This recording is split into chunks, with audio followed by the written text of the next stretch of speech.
नमस्कार, आप देख रहे हैं एस्ट्रो दुनिया और मैं हूं आपके साथ विजय कुमार पंड्या। एस्ट्रो दुनिया के विशेषज्ञ और ये कहें कि ज्योतिष और साथ ही साथ चुनावी पंडित डॉक्टर राजीव अग्रवाल हमारे साथ मौजूद हैं। राजीव जी, स्वागत है आपका हमारे इस खास कार्यक्रम में।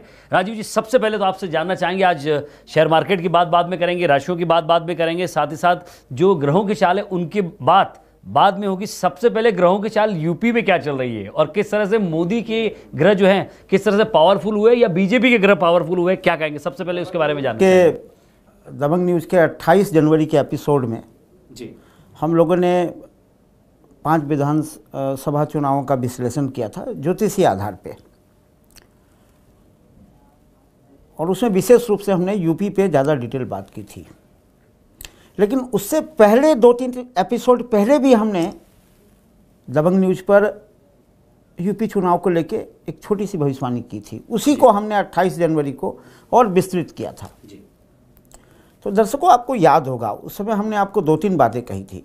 एक तो हमने कहा था कि शनि का धनु राशि में आना मोदी जी के लिए बहुत फायदेमंद है, और ये बात हमने तब भी कही थी जब नोटबंदी हुई थी। लोग कह रहे थे कि नोटबंदी का बहुत बुरा प्रभाव चुनाव पे पड़ेगा, विशेष रूप से भारतीय जनता पार्टी पर। लेकिन कहते हैं ना कि जो ग्रह होते हैं वो अपनी ताकत दिखाते हैं, और ग्रहों ने पूरी विजयश्री मोदी जी के हाथों में डाल दी। जब मैं 28 जनवरी के कार्यक्रम में यूपी चुनाव का विश्लेषण कर रहा था, उसमें हमने 2-3 बातें मुख्य रूप से कही थी। उस पर विस्तृत में जाने से पहले दर्शकों, मैं सबसे पहले आपसे क्षमा चाहता हूं कि पिछला 2 एपिसोड में आपके बीच में नहीं आ सका। उसके कुछ मेरे पारिवारिक कारण रहे, मैं शहर से बाहर रहा और आप मेरा कार्यक्रम नहीं देख पाए। लेकिन आगे से मैं कंटिन्यू करूंगा इस कार्यक्रम को। बहुत सारे दर्शकों ने मेरे को मेल किया था कि कार्यक्रम क्यों नहीं हो रहा है, तो मैं आपको बता दूं कि कुछ ऐसे व्यक्तिगत कारण आ गए थे कि मुझे शनिवार को ही शहर से बाहर रहना पड़ा, तो यह कार्यक्रम नहीं हो पाया। अब हम आते हैं यूपी चुनाव पे। तो दर्शकों, उसमें हमने जब विश्लेषण किया था 28 जनवरी को, उसमें हमने 2-3 बातें मुख्य रूप से कही थी। एक तो कही थी हमने कि ये जो समाजवादी पार्टी का जो ड्रामा है, मुलायम सिंह, शिवपाल यादव और अखिलेश, इनकी जो लड़ाई चल रही थी, एक्चुअल देखेंगे तो ये लड़ाई विशेष रूप से एंटी कन्वेंसी वोट को ख़त्म करने के लिए थी, जिसको बाद में अमर सिंह ने कहा भी चुनाव के पहले। और मैंने उस समय ये भी कहा था कि मैं तो ज्योतिषी हूँ, ज्योतिष के आधार पे बात करता हूँ। मैंने उस समय ये भी कहा था कि अखिलेश की कुंडली से मुझे ऐसा लगता है यह अंतिम इनके जीवन का मुख्यमंत्री पद है। भविष्य में ये फिर मुख्यमंत्री नहीं बन पाएंगे, और शायद आने वाले समय में राजनीति से भी ये दूरी बना लें। यूपी के चुनाव को अगर हम देखें तो जिस तरीके से जो समाजवादी पार्टी की सीटें आई हैं, कांग्रेस समाजवादी गठबंधन की बहुत बुरी स्थिति में है। मतलब मात्र 70-72 सीटों में समाजवादी और कांग्रेस गठबंधन सिमट गया है, जबकि बीजेपी को लगभग 300 सीटें आने की बात हो रही है, आ गई है। मतलब बहुत भारी बहुमत जिसको कहेंगे। ज्योतिषीय आकलन करते वक्त इतने बड़े जीत का अंदाज़ा मैंने भी नहीं लगाया था जी। हाँ, लेकिन हाँ, ये मैंने दर्शकों आपको कहा था कि अगर ये अपने अकेले सरकार नहीं भी बना पाएगी तो भी लार्जेस्ट पार्टी होगी। और उत्तराखंड के लिए भी हमने कहा था आपको कि उत्तराखंड में भारतीय जनता पार्टी सरकार बनाएगी। एक तरह से कहेंगे तो बीजेपी का परफॉर्मेंस मणिपुर में भी काफ़ी अच्छा है।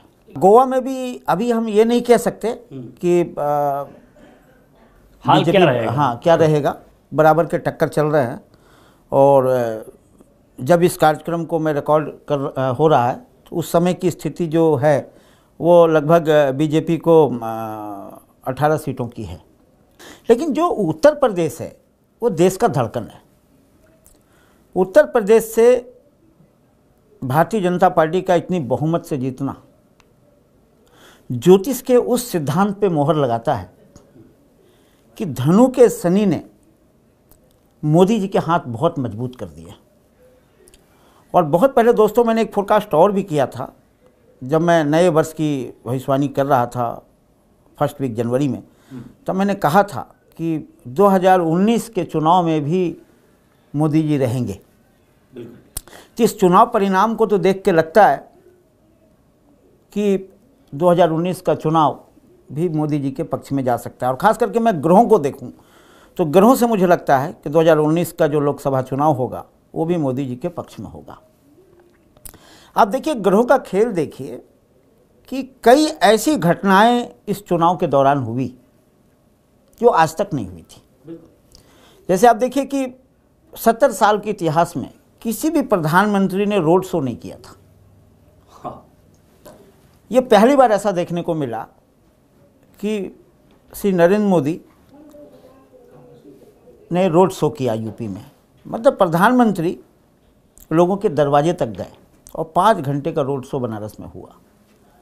इतना भारी जनमत का एक कारण मुझे जो लगता है सबसे बड़ा कारण वो है कि किसी आम आदमी के घर के सामने प्रधानमंत्री आए और वो भी आम आदमी के तरीके से, तो ये बहुत बड़ी बात किसी आम आदमी के लिए होती है।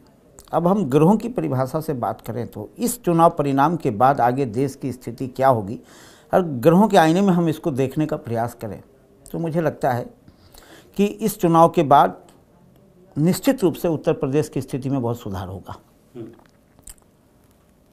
दूसरी बात कि राज्यसभा में मोदी जी की ताकत अब बढ़ेगी। अभी क्या हो रहा था कि बहुत सारी चीज़ें वो करना चाहते थे लेकिन राज्यसभा में उनका बहुमत नहीं था, जिसकी वजह से वो बहुत सारी चीज़ें नहीं कर पाते थे। लेकिन इस चुनाव परिणाम के बाद राज्यसभा में भी उनकी ताकत बढ़ेगी और देश के हित में कई बड़े कदम या कड़े कदम अभी और उठाएंगे। तो कुल मिला के जो चुनाव परिणाम रहा, गोवा, पंजाब और उत्तराखंड, मणिपुर, उसमें बीजेपी, पंजाब को अगर छोड़ दें तो बाकी जगह बीजेपी बहुत अच्छी स्थिति में है। पंजाब का करते वक्त मैंने आपको कहा था दोस्तों कि अभी पंजाब का मुझे जिस समय यह कार्यक्रम रिकॉर्ड हो रहा है मुझे पता नहीं है कि वहाँ पर बीजेपी की व्यक्तिगत स्थिति क्या है, लेकिन मुझे ऐसा लग रहा था उस समय कुंडली देखते वक्त कि बीजेपी 24 सीटों पे इस बार बीजेपी ने चुनाव लड़ा था पंजाब में, तो बिल्कुल खाली नहीं जानी चाहिए, कुछ ना कुछ सीटें उनकी झोली में आनी चाहिए। अकाली दल की कुंडली बहुत ही ख़राब थी, तो उसकी कल्पना भी मैं नहीं कर रहा था कि वो सत्ता में वापस आएगी। वहाँ कांग्रेस ने बहुमत बनाया है। दूसरा, आप पार्टी की हालत बहुत ख़राब हुई है पंजाब में। तो इससे एक बात तो क्लियर हो गई कि जो गुजरात में आप पार्टी आगे जाने की बात कर रही थी विधानसभा चुनाव में, अब उनका रथ यहाँ रुकेगा और नरेंद्र मोदी का रथ बढ़ेगा। उनकी स्थिति बहुत मजबूत होगी। हाँ, इस आकलन में मुझे थोड़ी मेरे से कहीं गलती हुई है, वो भी दर्शकों में आपको बता दूं कि मैंने बीएसपी को सेकंड पोजीशन होने की बात कही थी। वो कहीं मायावती की कुंडली को पढ़ने में मैंने कहीं गलती करी है, तो शायद मेरे आकलन में कहीं कमी रही है उसको, या तो जो कुंडली मुझे उपलब्ध थी उस कुंडली में कोई कमी होगी। लेकिन फिर भी जो बीजेपी की है परफॉर्मेंस बहुत अच्छी रही है और ये सारे चुनाव परिणाम ग्रहों के आईने में हम देखें तो देश के उज्जवल भविष्य के लिए। अब इसके बाद हम लोग चलते हैं मार्केट की तरफ। जी बिल्कुल, शेयर बाज़ार की तरफ। और जिस तरह से आपने कहा था कि मार्च के बाद एक बड़ा उलटफेर देखने को मिलेगा। तो दोस्तों, अभी सोमवार को होली के अवसर पर बाज़ार बंद है, मंगलवार को बाज़ार खुलेंगे। भारतीय जनता पार्टी की इतनी बड़ी जीत, केंद्र सरकार की जीत, नरेंद्र मोदी की जीत बाज़ार पर प्रभाव डालेगा। हो सकता है मंगलवार को बाज़ार ऊपर खुल जाए, लेकिन फिर भी मैं कहूँगा, मुझे ज्योतिष के हिसाब से अगर मैं इसको देखूँ तो मुझे बुधवार को बाज़ार में गिरावट दिख रही है या प्रॉफिट बुकिंग दिख रहा है, और आने वाले समय में मैं अभी भी गिरावट देख रहा हूँ। और सिर्फ मैं भारत की बात नहीं करूँ, विश्व के शेयर बाज़ारों में मैं गिरावट देख रहा हूँ। लेकिन मेरा यह कहना है कि ज्योतिष सिर्फ एक पैमाना है समझने का, ये अंतिम नहीं है। टेक्निकल टूल्स हमेशा प्रयोग करना चाहिए। साथ ही साथ अगर टेक्निकली देखें तो भारत का शेयर बाज़ार इस समय बहुत ही मजबूत है। तो आप तभी कोई शॉर्ट पोजीशन बनाएं जब 8800 के नीचे निफ्टी जाती है या 20,400 के नीचे बैंक निफ्टी जाती है, तभी आप शॉर्ट पोजीशन बनाएं और सावधानी से काम करें। क्योंकि मैं सिर्फ आपको ज्योतिषीय अनुमान बताता हूं, बाकी ये ट्रेडिंग करने के लिए नहीं है, ये सिर्फ एक ज्ञान के लिए है। बाकी आप बाज़ार में अगर ट्रेडिंग करते हैं तो कोई प्रमाणित एडवाइज़र से सलाह लेके काम करें, तब आपको फ़ायदा होगा। सिर्फ मेरे अनुमान को आप ध्यान में रखें और काम करें। दूसरा, आप सोना चांदी पे आते हैं। तो दोस्तों, सोना चांदी ने 1 मार्च को गोल्ड ने 29,800 का लगभग उच्चतम स्तर बनाया और चांदी ने 44,200 का उच्चतम स्तर बनाया जी। और 2 तारीख से अचानक बाज़ार में गिरावट आ गई और ये गिरावट अभी चल ही रही है। शुक्रवार को अगर हम बात करें 10 मार्च को, तो सोना का न्यूनतम स्तर था 28,250 और चांदी का न्यूनतम स्तर था 40,400 और फिर वहाँ से बाज़ार थोड़ा शुक्रवार को ऊपर आया है। कॉमेक्स में बात करें तो 1195-97 के आसपास गोल्ड का न्यूनतम स्तर बना है और चांदी का जो न्यूनतम स्तर है वो 1680 के आसपास बना है। मुझे ऐसा लगता है कि सोमवार से बुधवार के बीच में सोना चांदी को थोड़ा ऊपर जाना चाहिए, एक रिकवरी आनी चाहिए। गोल्ड 1230 तक जा सकता है या उससे थोड़ा ऊपर, और चांदी भी $18 या उससे थोड़ा ऊपर जा सकता है। लेकिन मैं ये कहूँगा एक टेम्परेरी रिकवरी है, बाज़ार की गिरावट अभी ख़त्म नहीं हुई है। 17-18 तारीख से सोने चांदी में फिर एक गिरावट देखने को मिलेगा और यह गिरावट 24 या 25 मार्च तक चलेगा। अगर आपको लॉन्ग टर्म के लिए ख़रीदना है तो 25 मार्च का इंतज़ार करें, उसके बाद ख़रीदें। अप्रैल में फिर आपको एक नई रैली देखने को मिलेगी जो फर्स्ट वीक अप्रैल से ही स्टार्ट हो जाएगी और इसका जो न्यूनतम स्तर है वो 24-25 मार्च को बन जाएगा। अगर इस सप्ताह आप कोई काम कर रहे हैं तो बिल्कुल आप अपना स्टॉप लॉस लगा के काम करें, और अगर आप थोड़े लंबे समय के लिए ख़रीदना चाह रहे हैं तो 24-25 मार्च का इंतज़ार करें। इसको मैं ये नहीं कहूँगा कि सोना चांदी का ये कोई रिवर्सल हुआ है, ये एक प्रॉफिट बुकिंग है। सोना चांदी में आने वाले महीनों में फिर बड़ी बड़ी तेज़ी देखने को मिलेगी, तो आप थोड़ा समय का इंतज़ार करें 24 से 25 मार्च का और वहाँ से ख़रीदारी करें जी। साथ ही दोस्तों मैं बता दूं कि क्रूड में भी पिछले सप्ताह गिरावट देखने को मिला। क्रूड ने 48.50 का लो बनाया है। $48 का एक सपोर्ट है क्रूड को, और अगर हम MCX में बात करें तो 3200 का एक सपोर्ट है। 15 तारीख से क्रूड में फिर से रिकवरी आनी चाहिए, तो $48 का एक स्टॉप लॉस लगा के इसमें काम कर सकते हैं आप। साथ ही दोस्तों मैं आपको ये बता दूं कि मैंने जो शेयर बाज़ार, क्रूड और सोना चांदी का जो भी व्यू दिया है ये मेरा ज्योतिषीय अनुमान है।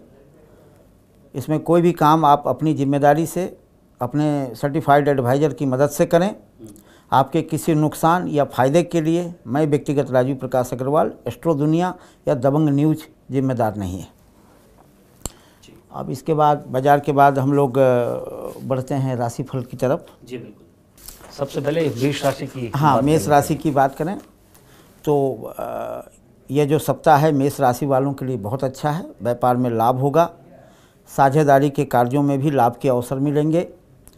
मित्रों या रिश्तेदारों के व्यवहार में थोड़ी शालीनता रखें, अन्यथा अनबन होने की स्थिति है या विवाद हो सकता है। संतान से भी कोई अच्छी खबर आपको मिलेगी। तो कुल मिलाकर अगर देखेंगे तो यह सप्ताह अच्छा सप्ताह है आपके लिए।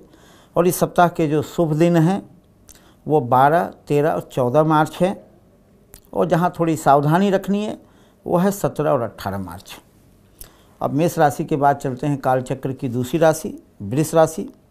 वृष राशि वालों के लिए मेरी सलाह यह है कि सप्ताह जितना आप मेहनत करेंगे उतना आपको अच्छा परिणाम मिलेगा। क्योंकि मिला जुला सप्ताह है, इसलिए ज़्यादा मेहनत करें और अच्छे परिणाम उठाएं। स्वास्थ्य का थोड़ा ध्यान रखें, स्वास्थ्य में थोड़ी कमी हो सकती है। साथ ही साथ लंबी यात्रा करने से इस सप्ताह आप बचें, क्योंकि मुझे वहाँ लग रहा है कि आपको परेशानी आ सकती है।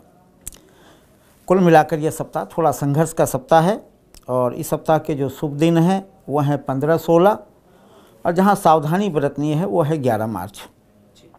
इसके बाद चलते हैं अगली राशि मिथुन राशि। मिथुन राशि वालों के लिए सप्ताह अच्छा है। बुद्धिमत्ता और मेहनत से काम करें, बहुत अच्छे परिणाम आपको मिलेंगे। साथ ही साथ अचानक कहीं व्यय की भी स्थिति बन सकती है, आपको ना चाहते हुए भी खर्च करना पड़ सकता है, तो उस तरीके से तैयार रहें आप कि आपको खर्च करना इस सप्ताह पड़ेगा। और साथ ही साथ जितना आप अपने आत्मविश्वास को मजबूत रखेंगे उतना ही ज़्यादा लाभ इस सप्ताह आप उठा पाएंगे।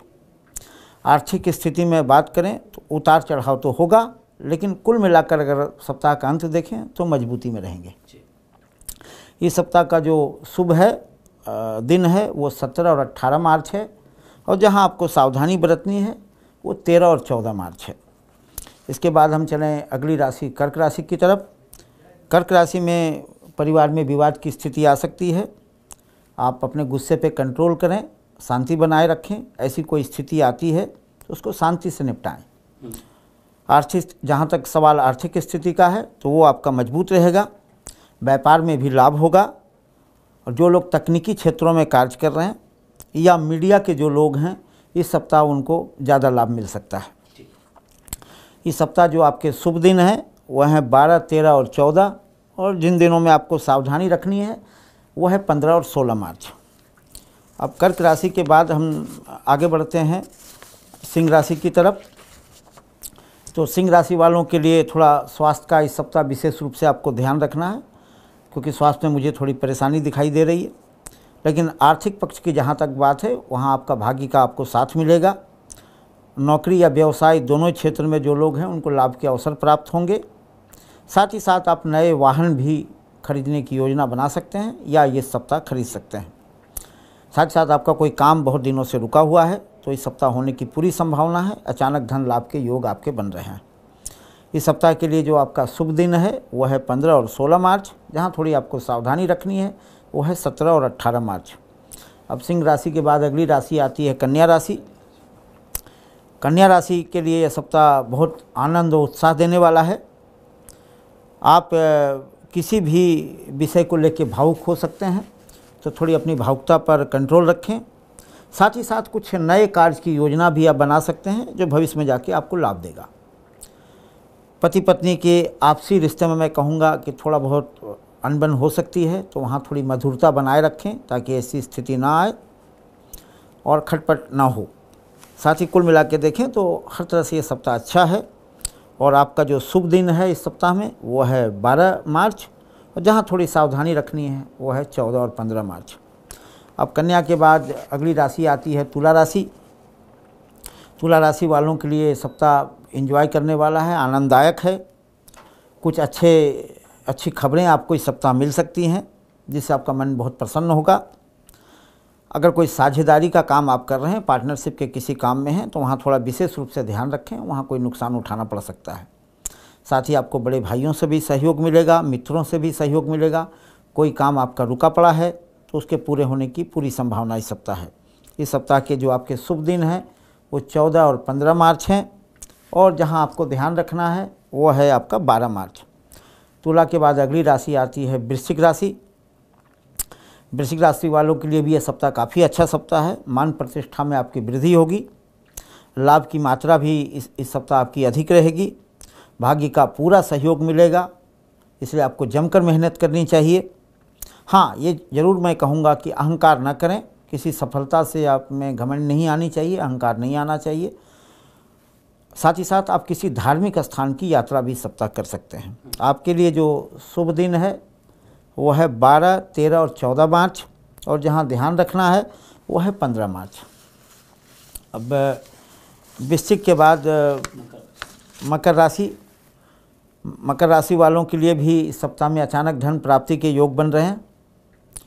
कोई रुका हुआ कार्य भी आपका पूरा होगा। संतान सुख में भी आपकी वृद्धि के योग बन रहे हैं। साथ ही साथ इस सप्ताह धनु राशि वालों को पैतृक संपत्ति भी मिलने के योग मिल रहे हैं। नौकरी में अगर आप किसी तरक्की प्रोन्नति का इंतजार कर रहे हैं तो वहाँ आपको शुभ समाचार मिलेंगे या नौकरी में तरक्की के नए रास्ते खुलेंगे। इस सप्ताह जो आपके शुभ दिन हैं वह हैं 12, 13 और 14 मार्च, और जहाँ आपको थोड़ी सावधानी बरतनी है वो है 17 मार्च। इसके बाद कालचक्र की 10वीं राशि मकर राशि। यह समय हर कार्य में प्रसन्नता देने वाला है। व्यापार में उम्मीद से ज़्यादा लाभ के अवसर आपको मिलेंगे। एक से ज़्यादा स्रोतों से धन लाभ का योग है और मीडिया से जुड़े लोग भी इस सप्ताह ज़्यादा लाभ उठा सकते हैं।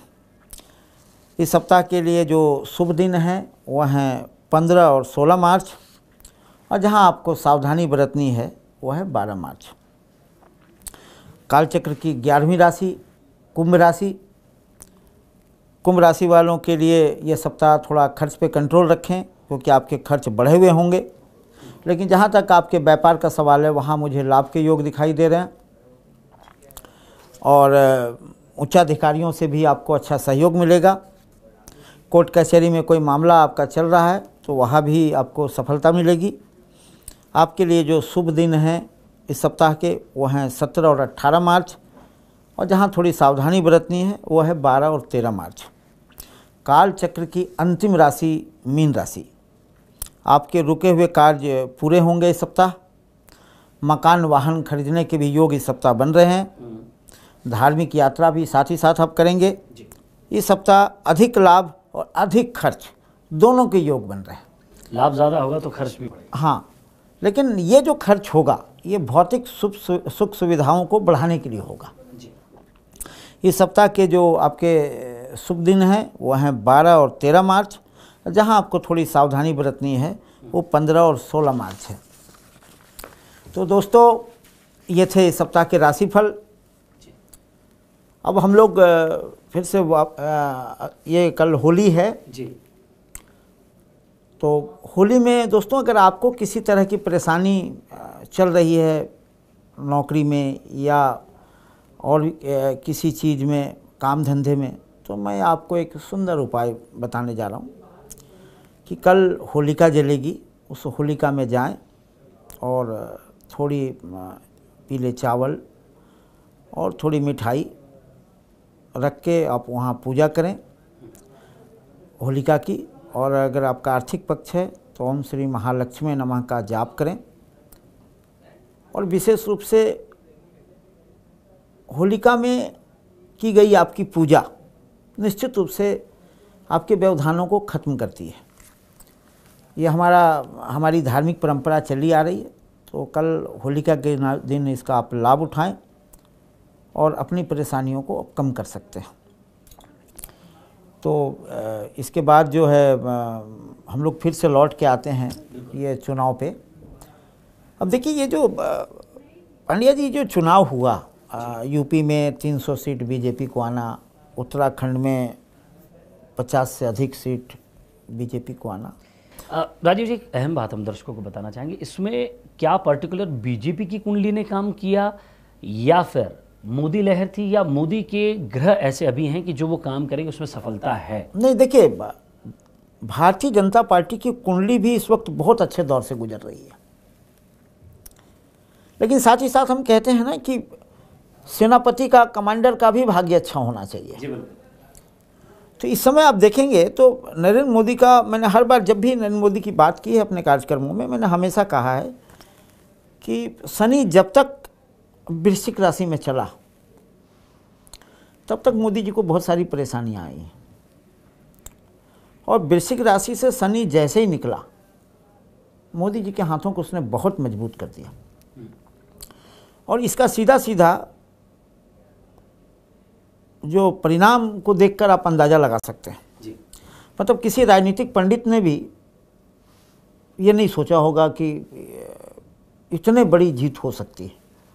हालांकि जो एग्जिट पोल आए उसमें भी लगभग सारे पोलों में बीजेपी को यूपी में बहुत अच्छी जीत। एग्जिट पोल को क्रॉस कर जाना, हाँ, एग्जिट पोल को भी क्रॉस कर गया। एग्जिट पोल वाले भी इतना अंदाज़ा नहीं लगा पाए कितनी बड़ी जीत हो सकती है। तो वो जीत हुई है। और देखिए ये जो हम अगर देश की बात करें, मोदी जी प्रधानमंत्री हैं और हम देश का भविष्य अगर देखें तो मैं ये कहूँगा कि निरंतर भारत की आर्थिक स्थिति में बहुत प्रगति होगी, क्योंकि इस समय देश की कुंडली बहुत ही मजबूत स्थिति से गुजर रही है जी। और आने वाले समय में इसका परिणाम आपको दिखने लगेगा। देखिए वैसे यह वर्ष जो है, शनि जब भी धनु राशि में आता है तो अग्नि तत्व राशि में है, तो ये पूरे विश्व में एक मंदी का दौर देता है। और इस मंदी को आपको अगस्त सितंबर में ज़्यादा देखने को मिलेगा कि पूरे विश्व में एक बड़ी मंदी का दौर देखने को मिलेगा। साथ ही इस वर्ष बारिश भी बहुत कम है, मानसून भी बहुत कम है, तो उससे खाने पीने की चीज़ों में बहुत महंगाई आएगी, पूरे विश्व में आएगी।